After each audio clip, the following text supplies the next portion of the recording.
Hello, I'm Richard Ridge for Broadway World. The latest from Roundabout Theatre Company is their new production of John Osborne's groundbreaking play, Look Back in Anger, starring Adam Driver, Sarah Goldberg, Charlotte Parry, and Matthew Rhys, under the direction of Sam Gold. And I'm here at the Laura Pels on opening night to celebrate with the company.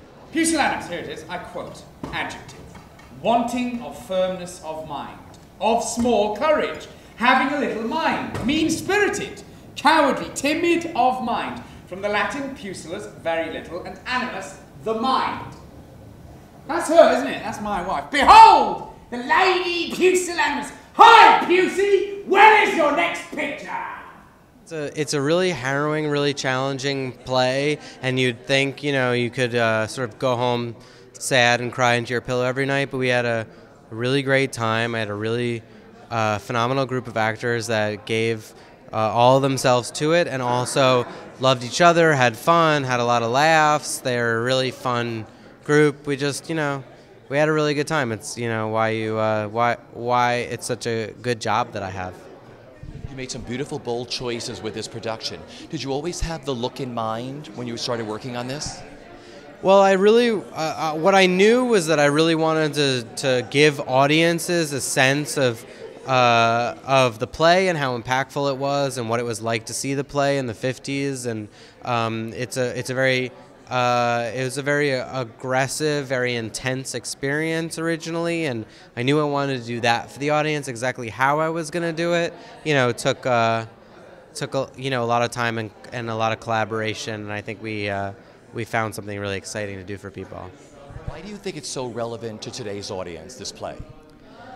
Well, it's a story of young love, which is always relevant, but also it's a story about class conflict, which is, something that's in the sort of national dialogue right now. And I think young people struggling with how to live their lives and how to, cross class and economic barriers is something, very relevant and that I connect to a lot personally. It's been a real journey. We've been really pushed by our director, which has been great. And there's been lots of changes. We tried all sorts of different things and sort of trial and error really to get where we are. But it's been brilliant. It's been incredibly intense. It's been sort of unlike anything I've ever done before, really. But the life of the darkness of the play kind of does sometimes make you feel quite dark. There's been, it's been hard as well as brilliant. It's been like every emotion possible. Talk about the relevance of the play and why it works so well for an audience today. I think because the way we've done this production, it's so not dated that the relationships and the, the pain and the betrayal and all these things happen all the time. I mean, sadly, that's today. Nothing's changed, and I think that's what makes it so relevant. It's not something of the 1950s, this archaic behaviour. It's everywhere, anytime, any place. You see, I've never really wanted anyone else. Look, dear, you've got to tell him. Either he learns to behave like anyone else and looks after you, or you must get out of this madhouse, this menagerie. He doesn't seem to know what love or anything else means. You see that bear and that squirrel? Well, that's him and that's me. Meaning? The game we play. Bears and squirrels. Squirrels and bears.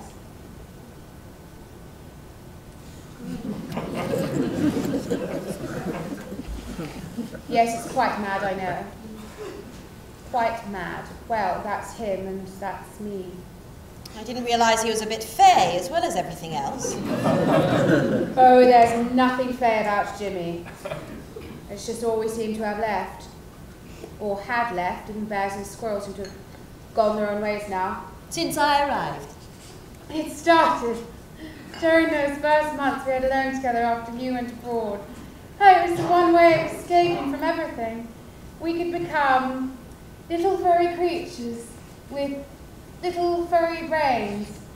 Playful, careless creatures in their own cozy zoo for two. A silly symphony for people who couldn't bear the pain of being human beings any longer. Well, I think the show plays so well because the topics are sort of universal, and they're not necessarily specific to any era. It's really about relationships and how we relate to one another. And I feel like we're always going to be curious to see someone else's marriage going badly. And I think it's kind of fascinating. They're these kind of crazy characters that are, unable to communicate, and it's heart gut-wrenching watching them sort of tear each other to pieces. And I think at any time, in any place, that's going to be affecting for people, hopefully. That's the hope, anyway.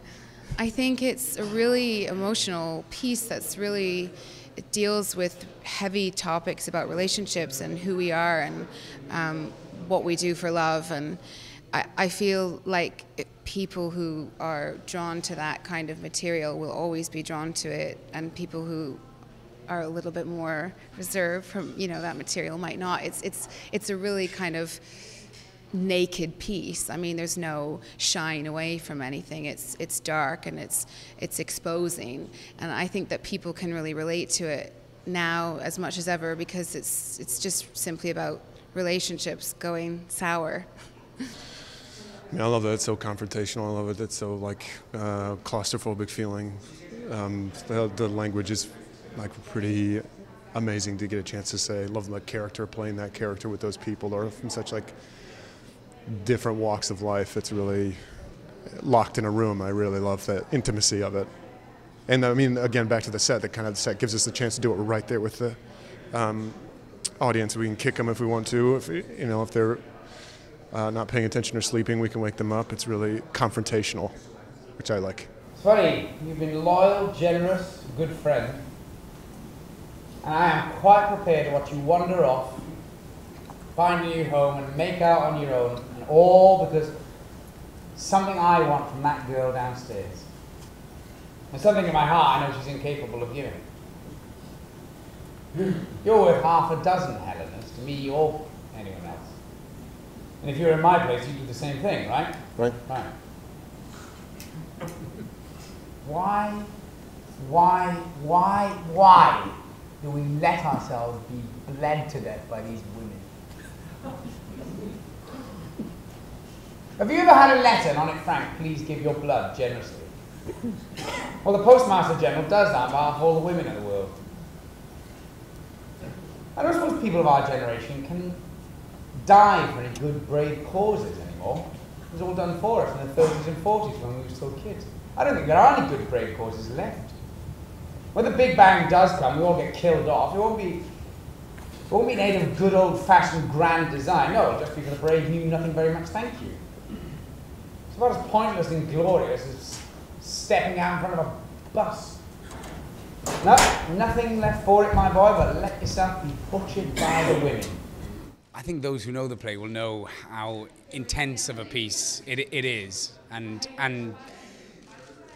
the sort of what needs to be brought to a piece like this. If you're going to go, all the way on it, you can't back down or back off. So we've all been, very honest in doing that, and I think to the detriment of. Wait, that's the wrong word. Yes, of the production, it's paid off that we've all committed to it in the way that we have. And working with your director, Sam Gold. Just unbelievable. The sort of specifics or the specific way in which he likes to work, the detailing he likes to bring to a piece, I think is very obvious and present in this production, and a real pleasure to work with someone who is as passionate about that sort of level of detail as he is. And why you think the play is so relevant today and why it works so well here for Roundabout? I think the reason the play's lasted as a piece is that ultimately it deals with relationships. It's about, the relationship between four people, incredibly difficult relationships. I think the themes are universal in that, it's about communication or the lack of, or the need of, or wanting to be heard. It's a number of things that I think people can relate to, and I think that's why it works. One of us is crazy. One of us is mean, stupid, and crazy. Which is it? Is it me? Is it me standing here like a hysterical girl, hardly able to get my words out, or is it her standing there putting on her shoes to go out with that? Which is it?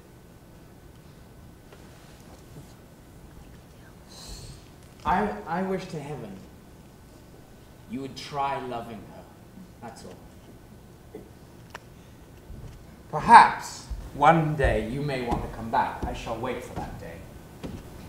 I want to stand up in your tears, and I want to splash about in them, and I want to sing. I want to be there when you grovel. I want to be there on the front seat. I want to watch it. I want to see your face rubbed in the mud. That is all I can hope for now. There is nothing else I want any longer.